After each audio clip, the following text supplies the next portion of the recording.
আসসালামু আলাইকুম প্রিয় স্বপ্নবাজের দল, আশা করব তোমরা ভালো আছো। আজকের এই ভিডিওতে আমরা আলোচনা করব সি ইউনিট জগন্নাথ বিশ্ববিদ্যালয়।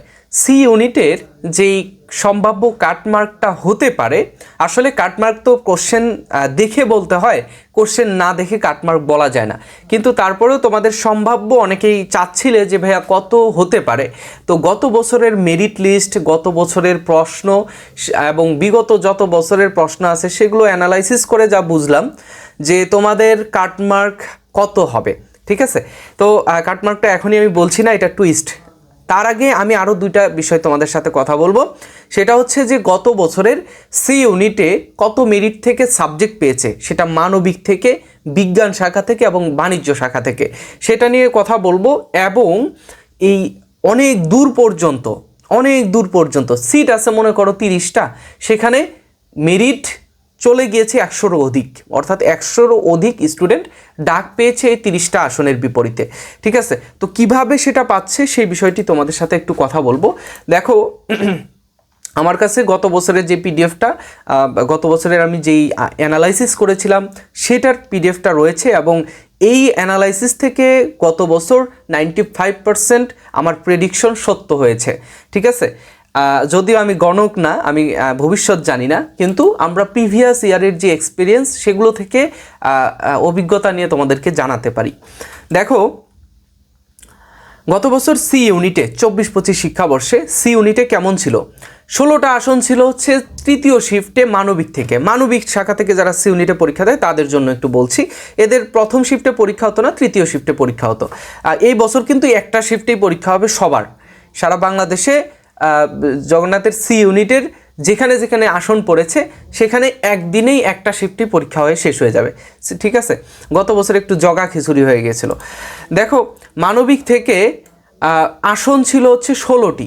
মানবিক থেকে কতটি আসন? 16টি আসন ছিল, এবং 16টি আসন ছিল, এবং মেরিট সর্বশেষ 34 পর্যন্ত গিয়েছিল। পঞ্চম মেরিট পর্যন্ত মানে সিট ফাঁকা ছিল, পঞ্চম মেরিটের পরে আর কোনো সিট ফাঁকা ছিল না। এটা হচ্ছে তোমার মানবিক বিভাগের শিক্ষার্থীদের জন্য 16টি আসনের বিপরীতে 35টি ছিল। আচ্ছা, বিজ্ঞান শাখা থেকে যারা পরীক্ষা দিয়েছিল তাদের আসন ছিল হচ্ছে 44টা। কয়টি আসন? 44টা আসন ছিল।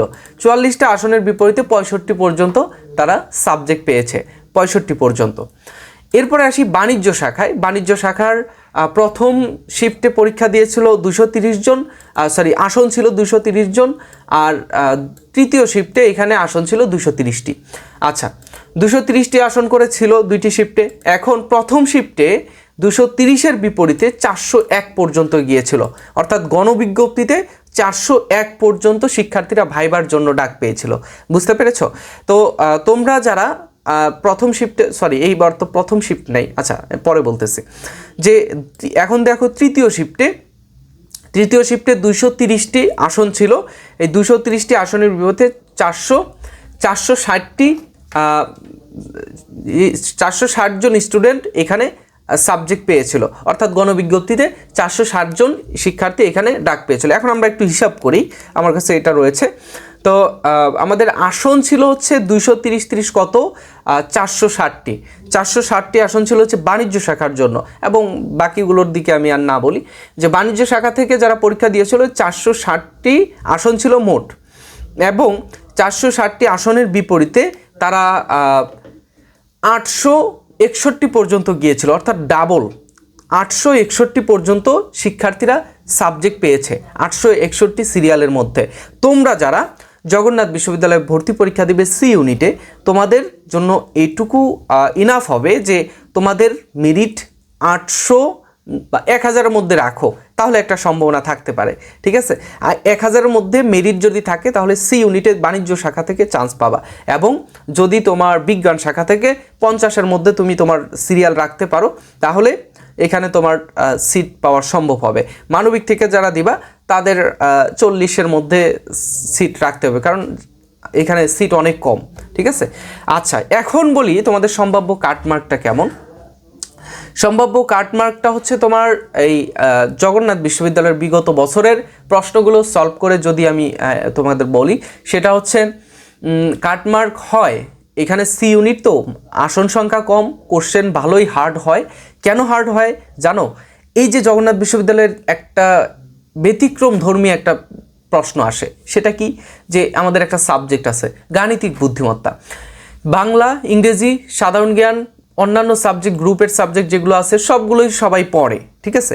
তো এখানে তোমাদের ইংরেজি রয়েছে, আর তোমার গাণিতিক বুদ্ধিমত্তা রয়েছে, এবং গ্রুপের সাবজেক্ট হিসাব বিজ্ঞান এবং ব্যবস্থাপনা, ব্যবসায় উদ্যোগ ও প্রয়োগ, ব্যবসায়ে আমার ভুলে গেছি, আচ্ছা ব্যবসায় সম্ভাবনা নাকি এরকম একটা সাবজেক্ট ছিল, যেটা ব্যবস্থাপনা আর কি, তোমরা অনেকেই প্রশ্ন করছিলে। তো এই ব্যবস্থাপনা হিসাব বিজ্ঞান থেকে মোট 32টা এমসিকিউ, মার্ক হবে 24। ইংরেজি থেকে 32টা এমসিকিউ, মার্ক হবে 24। গাণিতিক বুদ্ধিমত্তা থেকে 32টা এমসিকিউ, মার্ক হবে 24। এখন এই গাণিতিক বুদ্ধিমত্তায় যারা একেবারে পড়েই নেই, তারাই এখানে লোকসানের শিকার হবে, তারা এখানে চান্স পাবে না। কেন পাবে না? এই গাণিতিক বুদ্ধিমত্তার জন্য তাদের যত রকমের সমস্যা। তো আমরা তোমাদের সি এবং ডি ইউনিটের জন্য গাণিতিক বুদ্ধিমত্তা কোর্স নিয়ে এসেছিলাম। সি ইউনিটের পরীক্ষা 27 তারিখ, আজকে 24 তারিখ, যদি আজকে ভিডিওটা আপলোড দেই 24 তারিখ। তো আজকে 24 তারিখে ভর্তি হয়ে তুমি সি ইউনিটের জন্য কিছু করতে পারবে কি না জানি না, তবে রেকর্ডেড ক্লাসগুলো করলে এবং আমার যে পিডিএফ শিট রয়েছে সেইগুলো পিডিএফগুলো তোমাদের দিলে তোমরা আশা করবো যে এখানে একটু রিকিউর করতে পারবে। তোমাদের একটু হলেও, তোমরা অনেকেই ভর্তি হয়েছে, তারা দেখবে অনেকেই চান্স পেয়ে যাবে, কিন্তু তুমি এই সময়ের মধ্যে 2-3 দিন সময় রয়েছে, 2-3 দিনে যদি তুমি পিডিএফগুলো দেখো তাহলে মোটামুটি তুমি ভালো একটা ধারণা পাবে। তো আমাদের কোর্সে কিন্তু 1000 টাকা ছিল, বর্তমান অফারে 700 টাকা দিয়ে আমি ভর্তি করাচ্ছি। সো তোমরা চাইলেই ভর্তি হয়ে যেতে পারো। আর ডি ইউনিটে যারা ভর্তি পরীক্ষা দেবে, ডি ইউনিটের শিক্ষার্থীদের জন্য বলবো যে তোমাদের আইকিউ অংশ যেটা ছিল, সেই আইকিউ অংশের হুবহু খুলনা বিশ্ববিদ্যালয় আইকিউ না, ম্যাথ অংশ তোমরা সি ইউনিটে যারা দেবে, তোমাদের তো ম্যাথ আসে, খুলনা বিশ্ববিদ্যালয় হুবহু আমাদের এই লেভেল আপ গাণিতিক বুদ্ধিমত্তা বই থেকে হুবহু কমন ছিল, এই বই থেকে হুবহু কমন ছিল। আর আমাদের যেই গতকাল আমাদের জাহাঙ্গীরনগর বিশ্ববিদ্যালয়ে ভর্তি পরীক্ষা হলো, সেইখানে কোডিং ডিকোডিং থেকে প্রশ্ন এসেছে, ঘড়ি থেকে প্রশ্ন এসেছে, তারপরে তোমাদের লজিক্যাল নাম্বার ইন ফিগার এখান থেকে প্রশ্ন এসেছে, তারপরে যে দিক নির্ণয় এখান থেকে প্রশ্ন এসেছে, দূরত্ব নির্ণয় থেকে এসেছে, সবগুলোই আমার এই বইয়ের আইকিউ পার্ট থেকে এসেছে। তো এখন তোমরা যারা চাচ্ছ যে এই বইটা শেষ হয়ে গেছে আমাদের এই বছরের জন্য স্টক আউট, এরপরে আর আমরা প্রিন্ট করব না, তো তোমরা যারা আমাদের কোর্সে ভর্তি হবে এই বইয়ের পিডিএফটা তোমরা সংগ্রহ করে রাখতে পারবে, ঠিক আছে। আচ্ছা, এখন বলি হচ্ছে কাটমার্ক, যেটার জন্য তোমাদের দাঁড় করিয়ে রেখেছি, বসিয়ে রেখেছি, অপেক্ষা করিয়ে রেখেছি। আমাদের কাটমার্ক যেটা আমরা বুঝলাম যে এই গাণিতিক বুদ্ধিমত্তা এবং অন্যান্য সাবজেক্টের কথা বলতে কিন্তু অন্যদিকে চলে গেছে। এই গাণিতিক বুদ্ধিমত্তার হার্ড একটা প্রশ্ন হওয়ার কারণে এই তোমাদের সি ইউনিটের কাটমার্ক হয়ে যায় 70-এর উপরে, ঠিক আছে।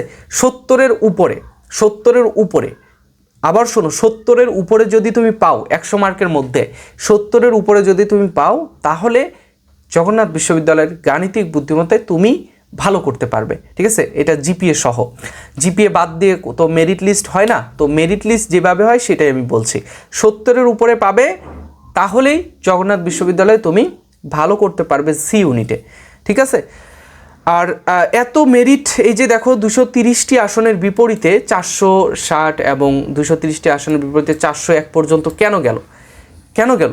সেই সময়ে জগন্নাথ বিশ্ববিদ্যালয়ের ভর্তি পরীক্ষার পরে ঢাকা বিশ্ববিদ্যালয়ের ভর্তি পরীক্ষা আবার নেওয়া হয়েছিল সি ইউনিটের, তো যার কারণে আমাদের এমসিকিউ পার্ট ঢাবিতে আরেকবার নেওয়া হয়েছিল। তো যারা ঢাবিতে চান্স পেয়েছে তারা চলে গেছে, যারা এখানে আমার স্টুডেন্ট ছিল মিহা, সে হচ্ছে জগন্নাথ বিশ্ববিদ্যালয়ে প্রথম হয়েছিল সি ইউনিটে কোন শিফটে যেন প্রথম হয়েছিল। তো প্রথম হওয়ার পরেও সে ঢাবিতে যখন চান্স হয়েছে সে তখন চলে গেছে, আর জগন্নাথে সে প্রথম হয়েছিল, সে আমার গাণিতিক বুদ্ধিমত্তার স্টুডেন্ট ছিল।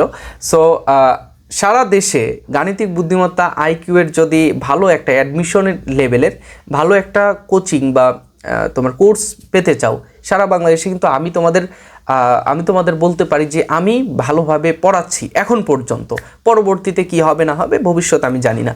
তো ইনশাল্লাহ আমি চেষ্টা করব আমার যথেষ্ট সাধ্য, আমার যতটুকু রয়েছে সেটা দিয়ে তোমাদের আইকিউ এবং গাণিতিক বুদ্ধিমত্তা, ম্যাথ তো এইগুলো নিয়ে তোমাদেরকে ভালো একটা সলিউশন দেওয়ার চেষ্টা করব।